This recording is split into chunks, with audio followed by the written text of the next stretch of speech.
大家好，很高兴又跟大家在这里见面。自从疫情开始以后，我很少出门。今天天气不错，我来到了洛杉矶的圣代莫妮卡海滩的这个三街。因为我本来就是一个导游，是带咱们国内来的客人来旅游的，这个地方是很有名，所以今天我又来到这里转一转。以前呢，我一个月都要来好几次的。顺便给大家讲一下，洛杉矶呢有1600万的人口。洛杉矶呢是由5个县、80多个大小城镇组成的。我住的地方就是华人聚集的地方，离洛杉矶市中心大概有半个小时的车程。今天呢，主要想跟大家聊一下，为什么美国的无家可归的流浪汉那么多？大家都知道，美国自称世界老大。现今的美国虽然在疫情之下有点不堪，但是在世界上依旧有着很强大的霸权主义，但是也换来了很多的不安全因素。据统计，美国有50多万的流浪汉，洛杉矶市中心就有3万多的流浪汉。疫情以后，无家可归的流浪汉又增加了3%。不管是到纽约、芝加哥、洛杉矶、旧金山，到市中心，到处都能看到睡在街角里的流浪汉。大家看好莱坞电影的时候，估计也是能看到流浪汉的镜头。美国就是再富裕，咱们也要了解它的真实一面。那这些流浪汉到底是什么原因形成的呢？其实美国有很多的地方都提供比较便宜的住房，就是提供给这些低收入的人员住的。许多的流浪汉还是供不起这些房租。美国的时薪其实远远高于国际水平，即便是勤快的，就是洗碗的、打杂的，一个月的收入也不至于租不起房子。很多人觉得流浪汉无家可归是因为懒，但实际上也不一定全部是这个原因。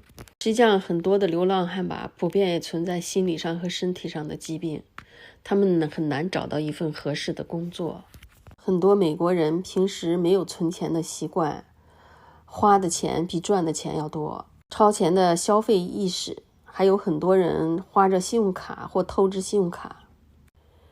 一旦失业，口袋里没有钱，交不了房租，就会变得无家可归了。据说洛杉矶市中心的很多流浪汉里，还有一部分是退伍军人。退伍军人由于他们参加过战争，回来以后精神上就受到一些刺激，然后就变成无家可归的流浪汉了。其实社会吧，对流浪汉普遍都存在的这种恐惧、抵触心理。在许多人看来，流浪汉肯定代表的什么瘾君子啦、盗窃啦，也是社会最容易产生犯罪的群体。所以一旦成为流浪汉，就很难有一笔稳定的收入来源，大多数只能是捡破烂，或者就是从事最低的底薪的临时工。所以在洛杉矶很多的角落里都有流浪汉的存在。大家可以随着我的镜头看一下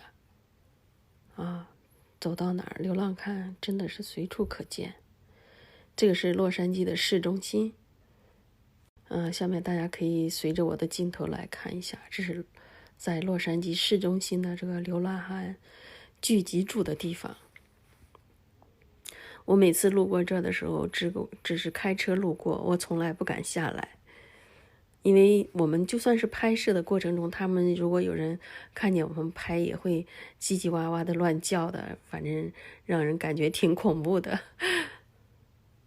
因为以前也听说过有人下来对他们拍照，然后被他们打的事情。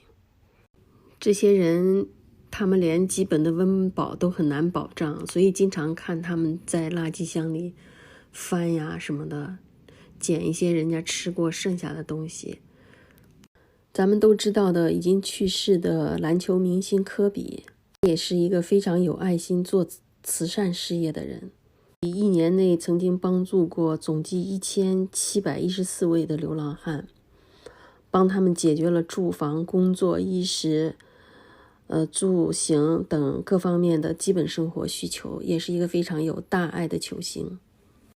美国富足的生活、完善的福利制度其实是建立在个人的经济基础上的，但突然失业、破产，在房贷没有法继续交的情况下，房屋被收走的并不少见，因为我们也经常看到有房屋拍卖啊什么这一类的事情。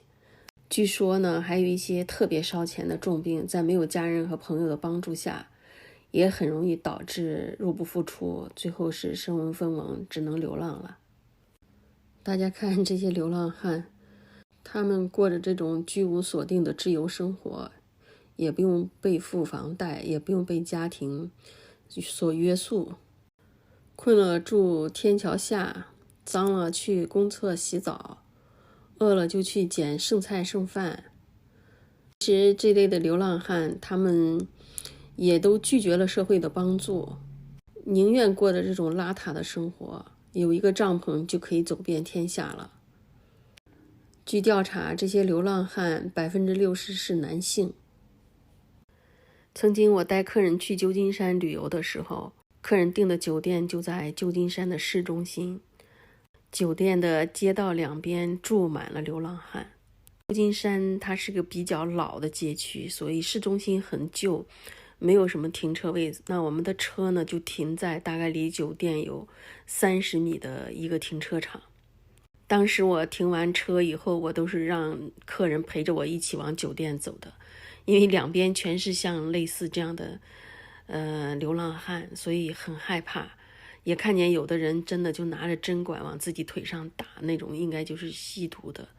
当我们路过他们身边的时候，有的人也冲我们吹口哨呀，也冲着我们叫呀，就觉得真的很恐怖那种感觉。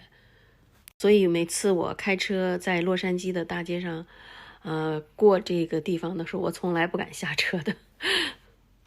美国的社会状况也是很复杂的，有些人吧很难获得良好的居住条件，而且他们对社会来说也就成了一种负担。1/5的无家可归的人是遭受了那种严重疾病，就是精神疾病无法治愈的。刚看完这个流浪汉聚集住的地方，现在再看一下洛杉矶富人住的这个街道。这是著名的比佛利山庄的罗迪欧大道，这地方是洛杉矶地区最著名的时尚街。这跟刚才我们看到的街道差别非常大，国际顶级大师的名贵珠宝与服饰都汇聚在这儿，所以罗迪欧大道也是世界上最贵的购物大道，也被誉为世界10大购物天堂之一。大家能明显的看到这个富人跟穷人住的地方有多么的不同啊！比佛利山庄是举世闻名，全球富豪心中梦幻之地，世界影坛圣地，所以在这个地方随时可见的就是各种豪车不断。运气好的话也能碰到球星明星。今天呢，就给大家大概对比了一下这个富人区跟穷人区的不同，镜头上已经能看出区别了。感谢大家的收看，关注我，实话实说，谢谢。